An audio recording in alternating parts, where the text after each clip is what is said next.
ofertantes, dizimistas, e o Senhor faça coisas surpreendentes na vida deles, em nome de Jesus. Amém. Irmãos, vamos fazer o seguinte: há pessoas que estão assistindo a gente agora que estão precisando de oração, mas muita gente tem pedido oração. Às vezes eu caminho pelas ruas e as pessoas falam: pastor, ora por mim, pastor, ora por mim. E nós vamos abrir um espaço nesse culto para a gente orar pelas pessoas. Vamos fazer isso, irmãos? Vamos fazer isso. Quero te convidar a você se ajoelhar. E você que pediu oração aí, que está aí em contato com o nosso culto online, pedir oração, você vai ver essa igreja agora com os joelhos dobrados orando por você. Nós te amamos e queremos que Deus te ajude. Quero convidar a igreja para a gente se ajoelhar e vamos rogar ao Senhor. Vamos pedir ao Senhor, que o Senhor visite mesmo. Você não sabe nem aonde este culto vai chegar, mas ele vai chegar em muitos lugares. E é bom que as pessoas saibam que aqui em Itabuna existe uma igreja que está orando por elas. Comece a orar e pedir que o Senhor intervenha na história dessas pessoas. Levante sua voz, faça um clamor mesmo ao Senhor. Senhor, por favor, Senhor, abençoe, abençoe, abençoe. Se tem alguém nesse momento, ó Deus, pensando e está por um triz de cometer suicídio, intervém nessa história. Se tem alguém pensando em separação, que o Senhor intervenha em nome de Jesus. Se tem alguém com os filhos longe, com o lar destruído, por favor, manda os teus guerreiros. Ó Deus, nós abençoamos a tua igreja, é a esperança desse mundo. A tua igreja são os pés, as mãos do Senhor nessa terra. E nós oramos por estes que estão pedindo oração, por estes que estão precisando de oração, precisando de intervenção. Nós agora nos colocamos como intercessores deles. E pedimos uma visitação nesta noite, neste momento, que um dia os que ouvirem isso, que passaram por essa experiência aqui, desse momento, possam entregar suas vidas a Jesus e dizer assim: foi por causa que uma igreja orou por mim naquela noite, naquele culto. Nós te pedimos isso e usamos o nome de Jesus. Amém, amém, amém. Pode sentar, irmãos. Que Deus abençoe, Deus responda e Deus visite aqueles que estão precisando. Quero te convidar, mesmo assentado, a abrir o texto bíblico no livro de Gênesis, capítulo 37. Quero saudar todos com a paz de nosso Senhor Jesus Cristo, o dono dessa igreja. Um dia desse alguém falou assim: pastor, vou precisar da sua igreja. Ô irmão, eu não tenho igreja nenhuma não. A igreja de Jesus de Nazaré. Ele é o dono, ele não divide a sua glória com ninguém. Eu sou apenas um servo, nós somos apenas uns empregados dele, né? O dono é Jesus. Então, sejam bem-vindos. Nós temos convidados aqui no culto dessa noite. Que Deus abençoe mesmo sua família, em nome de Jesus. Gênesis capítulo 37. Nós vamos ler até o verso 19. Gênesis 37, a partir do verso 1 até o verso 19. Quem achou, diga amém. Achei. Também vocês estão vendo aqui, né, no Data Show, né? Vocês estão com enrolação comigo aí, gente. Vamos lá, o texto diz assim: morou Jacó na terra das peregrinações de seu pai, lá na terra de Canaã. Esta é a história de Jacó. Tendo José 17 anos, ele apacentava os rebanhos com seus irmãos, sendo ainda jovem. Acompanhava os filhos de Bila e os filhos de Zilpa. Bila e Zilpa eram as duas esposas de Jacó, mulheres de seu pai, e trazia más notícias deles para o seu pai. Jacó não era dedo duro não, viu gente? Mas os irmãos é que aprontavam. Ora, Israel, Jacó, amava mais a José do que a todos os seus filhos, porque era filho da sua velhice, e fez uma túnica, talar de mangas compridas. Vendo, pois, seus irmãos que o pai o amava mais que a todos os outros filhos, começaram a odiá-lo e já não lhe podiam falar pacificamente, ou seja, excluí-lo da comunicação. José teve um sonho e contou aos seus irmãos, e por isso os irmãos o continuavam e o odiaram ainda mais. Pois lhe disse: por favor, eu rogo a vocês, ouçam meu sonho, o sonho que eu tive. E os seus irmãos ouviram, e o sonho era esse: atávamos feixes no campo, José e seus irmãos, e eis que o meu feixe se levantou e ficou em pé, e os vossos feixes o rodearam, e se inclinaram perante o meu. Então os irmãos lhe disseram: por acaso você vai ser rei sobre nós? Vai dominar realmente sobre nós? E com isso, ainda mais o odiavam por causa dos seus sonhos e das suas palavras. José teve um segundo sonho e referiu e contou a seus irmãos, dizendo: eu também tive outro sonho. Sonhei que o sol, a lua e 11 estrelas se inclinavam perante mim. Sol, lua, 11 estrelas se inclinavam perante mim. Contou o sonho a seu pai e seus irmãos. O pai o repreendeu e disse: que sonho é esse que tivesse, menino? Acaso viremos eu e tua mãe e os teus irmãos, sol, lua, 11 irmãos, e nos inclinaremos perante ti em terra? E seus irmãos lhe tinham ciúmes. O pai, entretanto, guardava essas coisas consigo no seu coração. E como foram os irmãos apacentar o rebanho do pai em Siquém, perguntou Israel a José: não apacentam os teus irmãos o rebanho em Siquém? Vem, pois, e enviar-te-ei a eles. E José respondeu: eis-me aqui. E disse Israel: vai agora e vê se os teus irmãos vão bem, se o rebanho está bem. E José foi, e depois traga-me notícia. Assim o enviou do vale de Hebrom e ele se foi até Siquém. E o homem encontrou a José, que andava errante pelo deserto, meio perdido pelo campo, e lhe perguntou: o que procuras? José respondeu: procuro meus irmãos. Me diga, onde apacentam eles o rebanho? O homem lhe disse: eles foram daqui, pois ouvi-os dizer: vamos para Dotã. Então seguiu José atrás dos seus irmãos e os achou em Dotã. Quando os seus irmãos o viram, e antes que José chegasse, conspiraram contra ele para o matar. E dizia um ao outro: vem lá o tal sonhador. Olha que apelido puseram José. Quando os irmãos viram José de longe, está vindo ali o sonhador. Louvado seja Deus, que o Senhor aplique a sua palavra no nosso coração. Senhor, nós dependemos demais do Senhor para falar e para ouvir, em nome de Jesus. Não sei o que você vai fazer depois que ouvir essa mensagem. Espero que cada mensagem que você ouça aqui nessa igreja te leve a tomar algumas atitudes, algumas mudanças de vida. Sabe por quê? Porque o que muda a história da nossa vida, vocês deviam saber de cor salteado, porque há 19 anos eu falo isso. O que muda a história da sua vida é aquilo que você resolve fazer. O que você resolve, não é isso, Elô?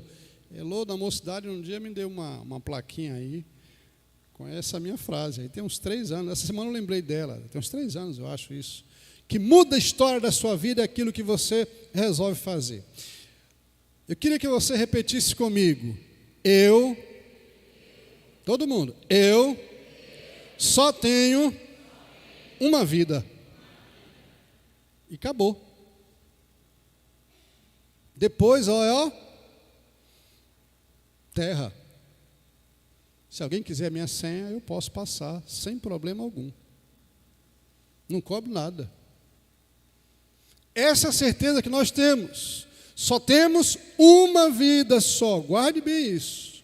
Só temos uma vida. Repita de novo. Pois é, guarda aí que depois tem o término dessa afirmação.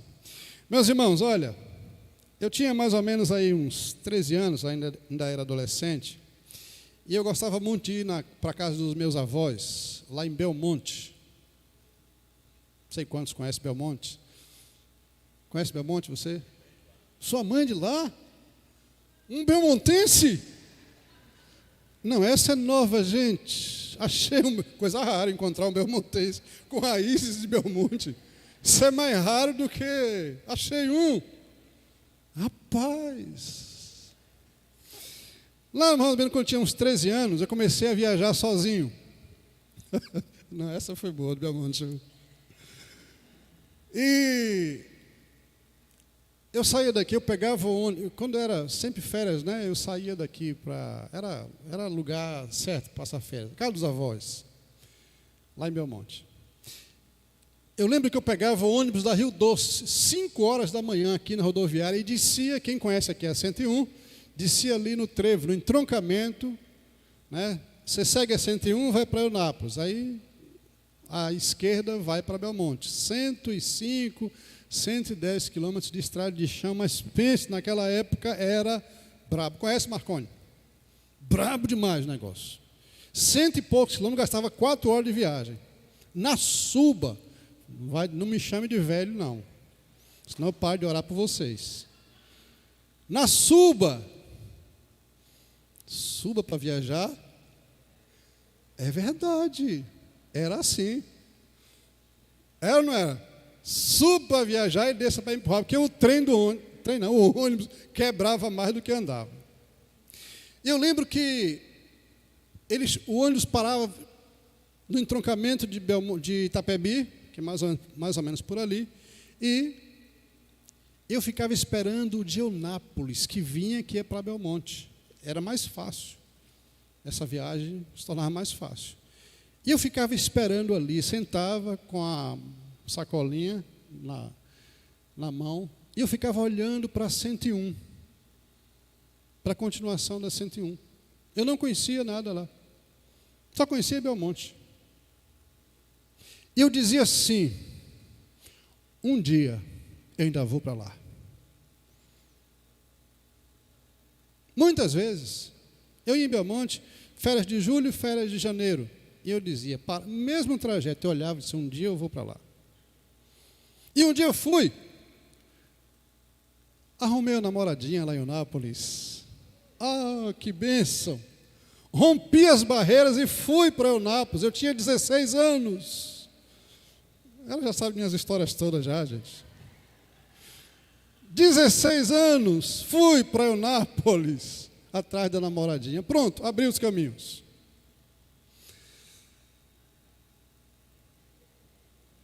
Sonhos. 13 anos, 16, 17. Eu não gosto muito de ostentar, é da minha natureza. Apesar de eu brincar muito, de ser muito extrovertido, aprendi a ser extrovertido, eu não gosto de ostentar o que eu faço. Mas eu lembro que há muitos anos atrás, quando eu tive a primeira oportunidade de ir para fora do país, quando eu cheguei em Roma, na praça do Coliseu, eu parei no meio, é uma praça enorme, enorme. Eu parei, chorei. Acho que quem passava assim não sabia o que estava acontecendo. Eu parado, chorando. Eu lembrei de algumas coisas do passado. Eu falei, aquele menino magrelo do Sarinha está aqui em Roma. Sonhos realizados.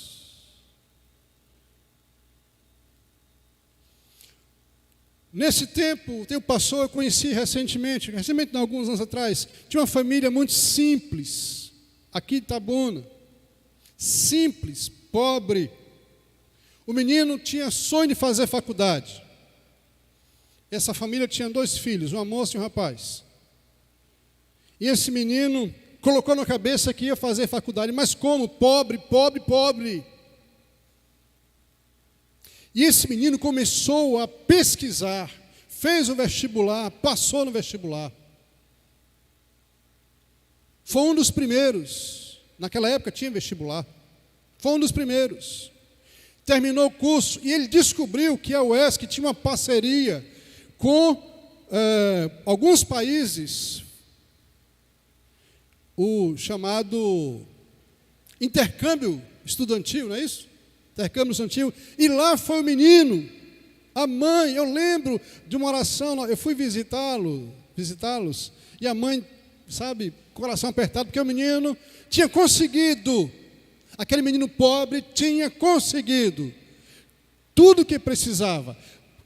Para passar no vestibular, o menino fez cursos, não pagou nenhum curso, se virando para passar e passou. Estudando na universidade, fazia tudo quanto era curso, e de graça, ia atrás, e correu, e passou. Descobriu lá um negócio lá em Portugal, o menino foi para lá. Sabe qual é o final da história desse menino? Hoje ele é professor da Universidade Federal de Viçosa, professor da Universidade Federal de Viçosa, um menino pobre, que não se intimidou e saiu em busca dos seus sonhos, porque o que ele queria era isso, melhorar a vida e dar uma condição melhor para sua família. José.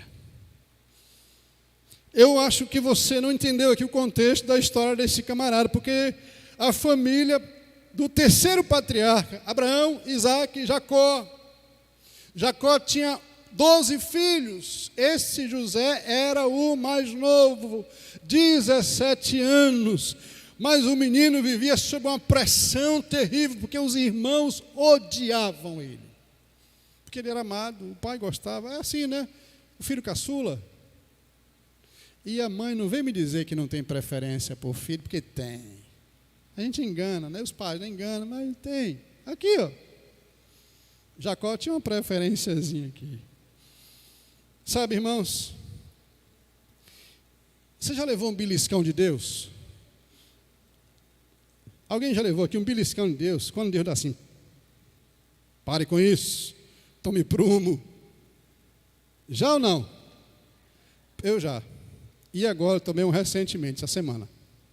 Eu vou explicar. Estou dentro da mensagem, viu? Para você não achar que eu estou variando, não. Estou na mensagem. Eu tinha colocado no meu coração, eu gosto muito de encorajar as pessoas.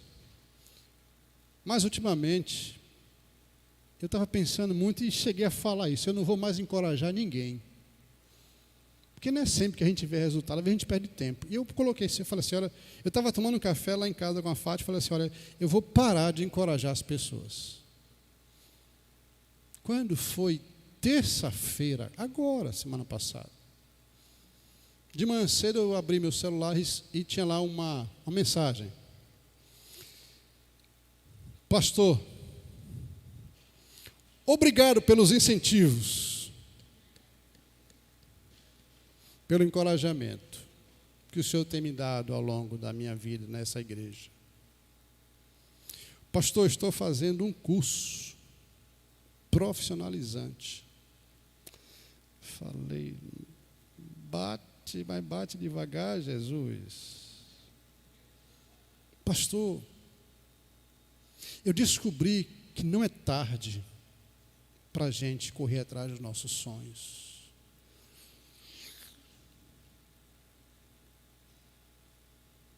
Eu lembrei que eu tinha falado que eu nunca mais ia encorajar ninguém. Aí Deus fala com alguém lá, manda só, diga para ele lá.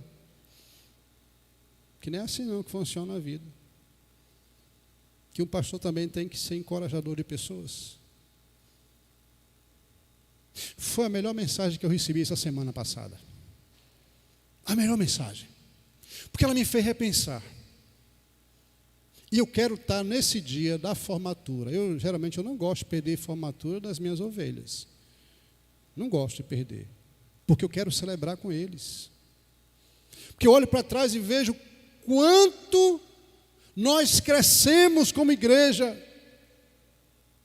Olho para trás e vejo que a Quinta, que antes não tinha nenhum profissional com formação acadêmica, em alguns anos, tem advogado, tem empresário, tem fisioterapeuta, tem psicólogo. O que mais que tem? Tem gente que passou em concurso da polícia, vários. E estavam aqui com a gente. E nós, como igreja, incentivamos, encorajamos. Então, eu quero te passar o beliscão que eu levei para você também. Não pare de encorajar as pessoas.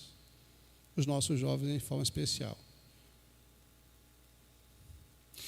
Toda a história bíblica de homens que conquistaram coisas na sua vida, toda a Bíblia fala disso.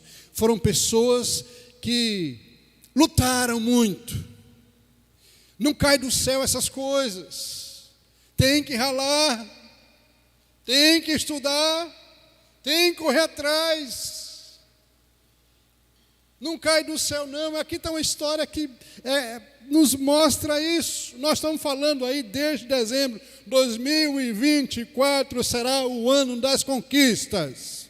Mas tem muita gente que ainda não caiu a ficha ainda. Está achando só assim, conquista para os outros, para a igreja.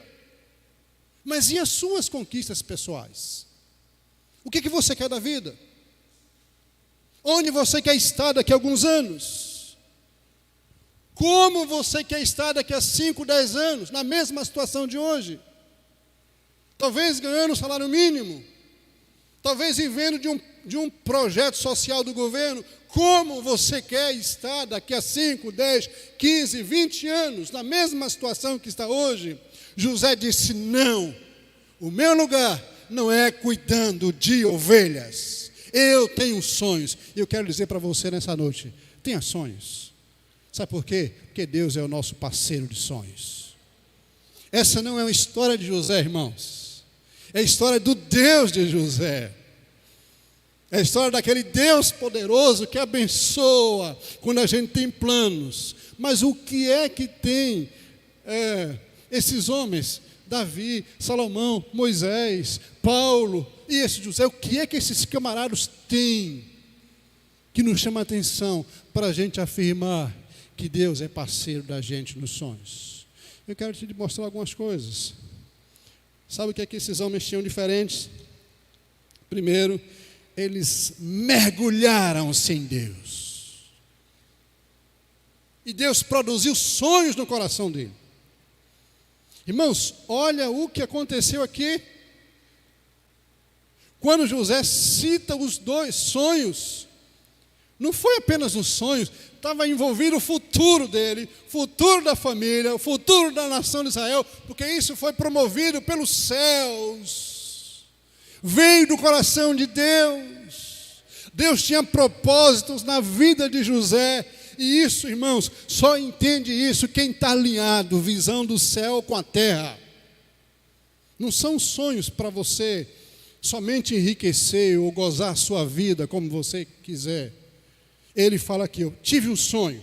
O sonho é o seguinte: a gente estava numa plantação e fizemos uns feixes. E tinha 12 feixes. E 11 rodearam o meu feixe e se curvaram diante do meu feixe. Os irmãos disseram assim: 11? Está querendo dizer alguma coisa. Aí ele fala: tive outro sonho. O sol, a lua e 11 estrelas se curvaram diante de mim. Sonhos produzidos pelos céus, por Deus, sonhos celestiais. Deus escrevendo a história do seu povo através da vida de um homem, de um menino de 17 anos. Deus por trás da história. Você precisa entender, e como servo de Jesus, você precisa pôr isso na mente: você não está aqui por acaso. Deus não te pôs nessa vida por acaso. Você é uma ferramenta de Deus para abençoar, para ser abençoado e para abençoar outras pessoas. Os sonhos foram gerados em Deus. Não eram meros sonhos, irmãos. Deixa eu dizer uma coisa para você. Use sua profissão. Use a sua profissão para glorificar a Deus. Usa. Para abençoar pessoas. O que é que esses homens tinham? Davi, Salomão, Abraão, Josué, Caleb, Neemias, Paulo, José.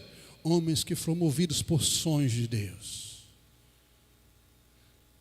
Deixaram-se contagiar pela intimidade do Senhor. Gente que andava com Deus. Quando você vai ler a história, essa história desse camarada é fascinante. Quando você vai olhar, você vê o caráter de Deus impregnado na alma de José. Impregnado. O cara era crente. Tem muita gente crente, muito jovem crente, na idade de José até mais velho. Muitos outros velhos, idosos também, que não sabem, não têm caráter para lidar com as coisas dos seus patrões e roubam. José disse, não, eu vou ser honesto. Muita gente hoje está caindo nos laços da mulher adúltera. E fala, o pecado é fraco, né, pastor? Mas esquece da continuação. Mas o espírito tem que ser forte. Sabe quem é que age assim, irmãos? Quem vive ligado com o Senhor. Quem tem o temor do Senhor no coração. O que é que tinha José que levou a ele a alcançar os seus projetos? E quando eu falo de sonhos, são projetos pessoais, é um futuro melhor, são os planos, é isso que eu estou falando.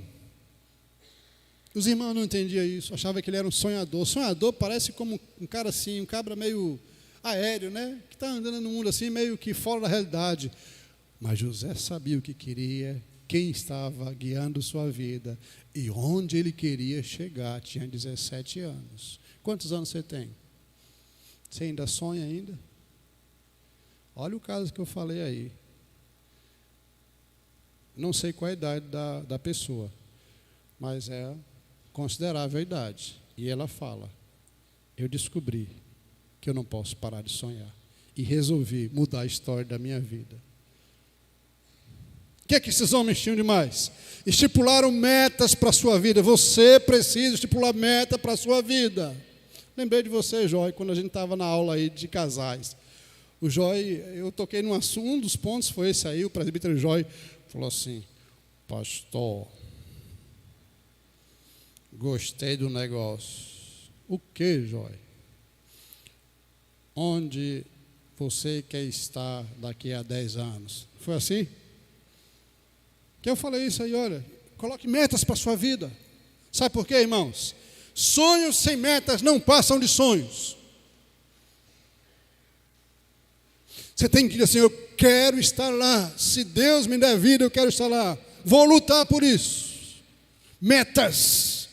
José tinha sonhos e tinha meta. Você sabe o que é que estava no coração de José desde os 17 anos? Sabe o que era? Se assentar no trono junto de Faraó, se assentar num lugar de honra, na maior potência da época, Egito. E pode deixar que te chame de sonhador. Isso não vai tirar nenhum pedaço seu. Deixa eu confidenciar aqui um pouquinho algumas coisas a vocês. O que me chamaram de sonhador, quando a gente estava pensando nesse tempo. E chamavam abertamente, você é um sonhador. Não foi obra minha, não, irmãos. Do Deus que está por trás da história dessa igreja. Juntos, nós fizemos isso. Não foi uma coisa minha só, não. Mas eu sei. Eu falei para uma pessoa, para uma médica, há poucos dias, Ninguém, isso é a lei do viver. Ninguém, presta atenção, ninguém segue a um líder sem sonhos e desmotivado. Segue não. E começa na sua própria casa. Segue não. Coloque metas.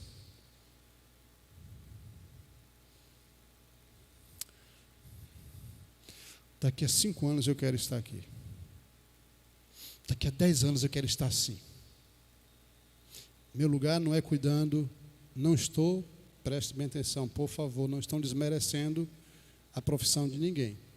Eu estou falando sobre melhora, sobre futuro, um futuro melhor. José entendeu aqui, estou no deserto. Mas eu quero chegar lá. Eu quero ser a segunda pessoa, o primeiro-ministro de Faraó. Você precisa colocar sonhos, estipular metas na sua vida. O que mais? O que esses homens aí e José tinham em comum? Eram pessoas que resolveram partir para buscar os seus sonhos. E se mantiveram focados, irmãos. Uma das coisas mais fáceis que nos beira o tempo todo é nos tirar do foco. Eu vou te dar um exemplo. Neemias começa a reconstruir, ele teve a ideia, vamos reconstruir a cidade. Vamos reconstruir. Chamou todo mundo, o povo abraçou a visão. Chamou o sacerdote, falou, vamos construir. Não é possível para que a gente passar mais tempo. Vocês estão morando aqui, estão vendo as cinzas, o lugar está feio, não tem casa, não tem nada. Diz o texto que Neemias conseguiu tocar a alma do povo. E o povo se animou. E começaram o trabalho da reconstrução. Mas diz o texto que tinha 3 caras que infernizaram a vida de Neemias. Você não vai conseguir. Se você construir, se vier uma raposa, vai destruir o muro que está fazendo. E pensaram, tramaram 1001 artimanha para tirar Neemias do foco. Inventaram uma, Neemias falou assim, peraí, isso não é de Deus não. Mandou uma carta, vem, Neemias, vem aqui, se encontre com a gente em tal lugar. Ele disse, eu não posso ir porque eu estou fazendo uma grande obra. Foco. Você não pode tirar o foco. Nós não podemos tirar o foco. 100 vidas esse ano. 100 vidas esse ano. Só faltam quantos? Quem disse? Quem disse? Quem disse só faltam 96? Eu não vou dizer hoje não, mas falta menos. Porque sexta-feira eu fui fazer uma visita a uma família e vou parar por aqui. Vou dizer mais não. Só diga a vocês que é menos que 96. Não deixemos nada tirar a gente do foco. Não deixa não. Não deixa. Outra coisa, irmãos,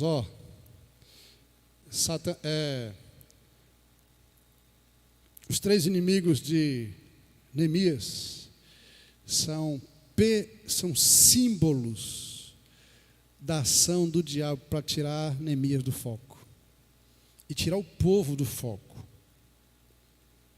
São quase como personificações do inferno. Neemias não se deixou, blindou o seu coração. Você precisa blindar o seu coração. Olha, eu quero chegar lá. Eu quero crescer profissionalmente. Minha irmã, você que mandou a mensagem para mim, eu vou olhar aqui, que aí você não sabe quem é. Assim, ó. Minha irmã, não deixe que nada te tire do foco. Continua. Eu quero estar lá para celebrar junto com você, viu? E vou celebrar. Aí depois você vai saber quem é. Mas tem que partir, irmãos. Ah, pastor, eu tenho um sonho. Vou orar. Não posso abaixar, gente. Vou orar, pastor. Vou orar para Deus mandar um jeito. Levanta daí, preguiçoso. Vai à luta. Vai à luta. Não é assim que funciona, não. É não, gente. Deus não abençoa quem é preguiçoso. Deus não abençoa somente quem fica no terreno do espiritual e não vai ralar, não vai se preparar, não vai fazer um curso, não vai fazer uma faculdade. E hoje, irmãos, presta atenção, isso não é papo de velho, não. Só não tem um curso superior nessa vida, no Brasil hoje, quem não quer. Só não tem um bom curso técnico hoje no Brasil quem não quer. É ou não é? Está sim de curso técnico e às vezes até com remuneração melhor do que muitos cursos superiores. Essa é a vida, é o Brasil. Mas tem gente que só consegue ver miséria. Sabe o que acontece? Vai ficando para trás. E vai vendo outros prosperarem. Irmãos. Aí depois disse, foi sorte. Que sorte. Partiram. Eu vou atrás. Esse tempo, irmãos, de manter-se focado, de ação, de atitude, é um tempo que a gente tem que abrir mão de muita coisa. Dormir menos. Pastor, isso está pegando pesado. Então pode dormir, acordar 10 horas, que você vai ver outros, avançando e você ficando para trás. É tempo de choro. Mas na frente você vai sorrir de alegria. É tempo de abrir mão de festas, de eventos. Outra coisa, irmãos, a Bíblia diz que os filhos das trevas são mais sábios do que os filhos da luz. Tem muita gente aí que não conhece Jesus, que nos dá essa lição aí. Não, eu estou focado. Vem carnaval, aí o repórter pergunta, vem carnaval, você vai fazer o quê? Vai pular? Não, eu vou estudar, porque eu quero passar. Foco. Tem que partir para cima, irmãos. Não vai cair do céu assim. Se José resolver somente ficar ali, ficar por ali, não ia chegar, não. Próximo aí. Como é que José conseguiu chegar lá? Foram determinados e não se intimidaram com as dificuldades. Essa semana, acho que a semana passada, a Jéssica fez um concurso um dia desse aí, e ela não foi classificada. Coisas que só acontecem com Jéssica. Eram 16 vagas. 16 vagas. Jéssica, para quem não conhece, é minha filha, mais velha. 16 vagas. Sabe qual foi a classificação dela? 17. Aí eu falo, tem coisa que só acontece com Jéssica. E não é a primeira vez que isso acontece. 16, e era um concurso bom. E eu estou doido que ela passe no concurso, eu quero minha mesada também. Não estou sonhando com minha mesada. Eu investi a vida toda, agora eu quero minha mesada. Vocês estão rindo, mas é sério. Hein? Mas eu sou um sonhador. Aí ela postou lá no grupo e tal, aí eu falei assim, o que é um concurso que você perdeu diante de 30 e tantos vestibular que você já fez e conseguiu passar? O que é um? Continue. Uma hora chega, Bora correr, né? É isso, irmãos. Não se intimidar com as dificuldades. Aqui, olha a família de José. Começou a ter problemas em casa. Odiado. Traído. As pessoas, os irmãos dentro de casa, o negócio começava em casa. Falou, que família. Eu não queria fazer parte dessa família. Porque a raça aqui era ruim. Misericórdia. 11 irmãos. Traído. Os irmãos tinham ciúme. Foi vendido como escravo. Foi jogado em uma cisterna. Ficou lá, ninguém sabe como, no deserto, num buraco. Presta atenção, foi lançado num buraco. Saiu de lá, foi vendido como escravo. Mas Deus disse assim, não, eu não te quero como escravo, porque o meu projeto para você é outro. Ele começou a administrar os recursos da casa de Potifar. E quando José pôs os pés na casa de Potifar, o homem começou a prosperar, porque Deus estava por trás da história de José. E Deus está por trás da sua história. Está por trás. E disse o texto que o Potifar via assim, Deus está me abençoando por causa desse menino aí. Menino, 17 anos, gente. E ele foi se capacitando, foi formando contabilidade, administração, olha lá. Resistiu à tentação da carne. A mulher todo dia perturbava o menino cheio de hormônio, gente. Abrasado, é assim, ó. Hoje eu estou com quase 60, mas eu tive 17. E a mulher viu assim, vou pegar esse menino. E armou arapuca, e o menino só temor no coração, mas dificuldade, convivência, já pensou que é isso? Você ia trabalhar e a mulher está lá, perturbando o seu juízo. Você ia comer e a mulher perturbando o juízo. Sensualidade. E o menino falou, não, você é mulher do meu patrão. A mulher arrumou uma encrenca lá para ele, se você não me possuir, eu vou arrumar um negócio para você. E ela armou arapuca para ele. Ele teve que fugir. Para onde ele foi? Masmorra, para outro buraco, no meio de gente assassina, gente da pior espécie. Sai de um buraco na terra, vai para outro buraco, as cavernas do Egito. Mas o lugar que Deus tinha planejado para José não era a cadeia, era o trono. O trono do Egito. Perseguição, dificuldades, masmorra, ele superou tudo isso. E saiu de lá para se assentar no trono de Faraó. Deus realiza sonhos de gente que teme ao Senhor. E por último, o que é que tinha de diferente em José, que conquistou, chegou lá e viu o seu sonho realizado? Ele ficou na expectativa e com os olhos abertos para os sinais de Deus que mostravam que o tempo da conquista havia chegado. Estava aí lá, depois você lê o texto, estava na masmorra lá. Se você pode ler o texto, você vai ver que impressionante. Interpretou 2 sonhos, disse para um dos homens, Deus vai te levar de volta para o palácio. Quando você chegar lá, se lembre de mim. Seja esperto também, viu? Quando você estiver lá no palácio, se lembre de mim. Diz o texto que passou um homem. É assim, né? Recebe a bênção e esquece. Mas um dia, Faraó teve um sonho. Chama José. Você conhece a história? Chama José. José vai lá, interpreta o sonho. Faraó fica empolgado. Gente, ninguém conseguiu interpretar o meu sonho, mas esse camarada aqui conseguiu.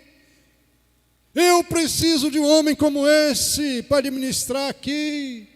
Vai vir aí 7 anos de fome, 7 anos de prosperidade. Quem no meu reino todo vai tomar conta, vai administrar os recursos da minha nação? Ele falou assim, eu estou aqui, cheguei.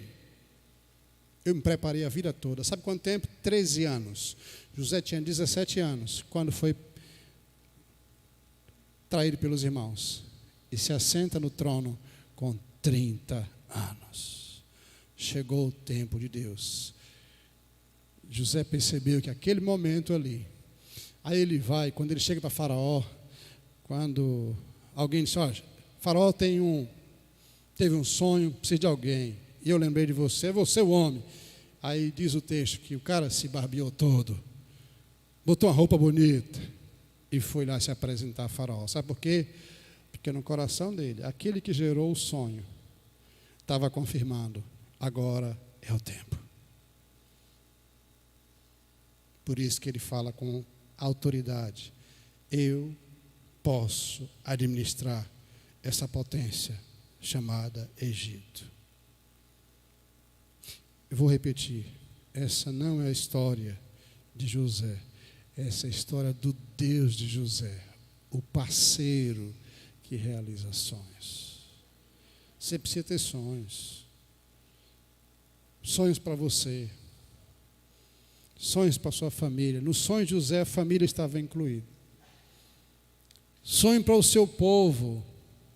No seu sonho, sua igreja precisa estar incluída.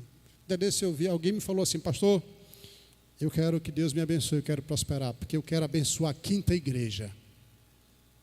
Um membro me falou isso. Isso é uma das coisas que a gente gosta de ouvir. Que Deus preserve assim, com o coração no reino também. José era assim, viveu assim, tinha sonhos, não se intimidou. A família, você não é obrigado a ser como todo mundo. Você não é obrigado a ser. Você não é obrigado a pensar e a ter as mesmas atitudes dos outros. Você não é obrigado a ficar carregando os problemas que os outros te fizeram passar para o resto da vida. Se livra disso aí. Se livra disso. Qual foi a frase do início que eu falei aqui? Logo na introdução. Já esqueceram, gente? Eu só tenho... Repita de novo, para você sair daqui pensando. Uma vida, bem forte. Eu só tenho uma vida. Agora deixa eu completar. É nessa vida que Deus quer cumprir os seus planos para você.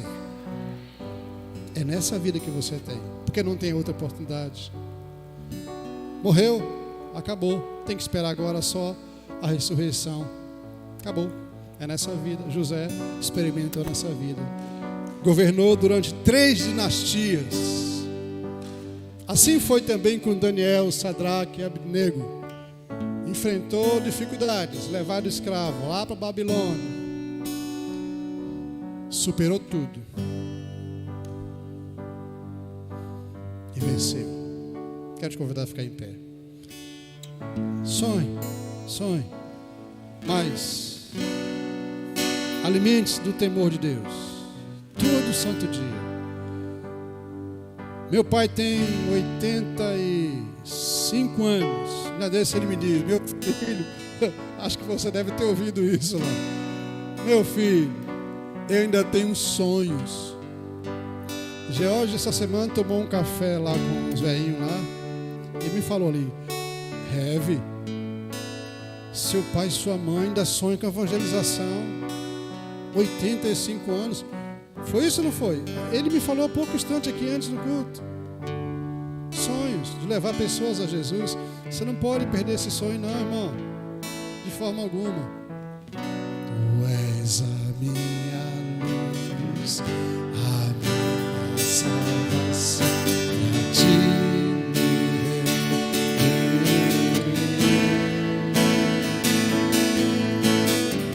se ao teu lado estou, seguro em tuas mãos, eu nada temerei.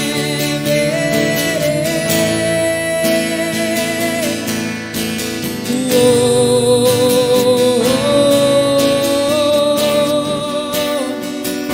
és santo, ó Senhor.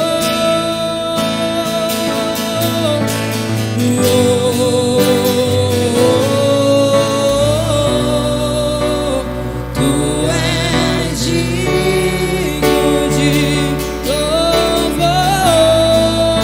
Só em ti confiarei. Eu nada temerei. Em frente eu irei, pois eu sei que vivo estás e um dia voltarás do céu pra nos buscar, pra sempre reinarás. Aleluia.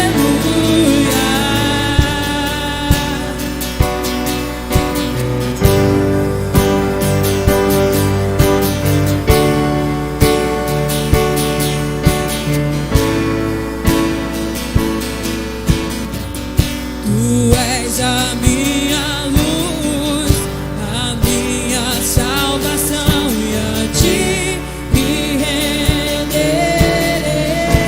Ó parceiro, Se ao teu lado estou, seguro em tuas mãos, eu nada temerei.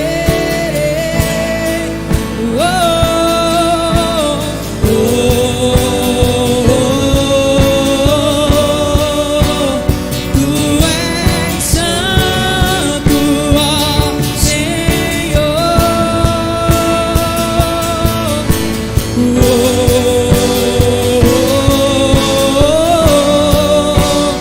Tu és digno de louvor, e só em ti confiarei, eu nada temerei, em frente eu irei, pois eu sei que vivo estás, que um dia voltarás do céu pra nos buscar, pra sempre reinarás, aleluia. E só em ti confiarei, eu nada temerei, em frente eu irei, pois eu sei que vivo estás, que um dia voltarás do céu pra nos buscar, pra sempre reinarás, aleluia. meu desejo é que 2024 seja o seu ano de muitas conquistas. Muitas conquistas. Que você experimente o sabor de conquistar coisas que Deus tem para você. Mas ande com Ele. Não abandone. Não dá uma fugidinha, não. Não dá uma fugida. Porque senão você vai ficar pelo meio do caminho. Que a graça do Senhor Jesus, o amor de Deus, o nosso Pai, as consolações do Espírito Santo sejam derramadas de forma abundante sobre cada um de vocês e sobre toda a igreja do Senhor nos quatro cantos dessa terra, hoje e para sempre. Amém. Amém. Pode sentar. Deixa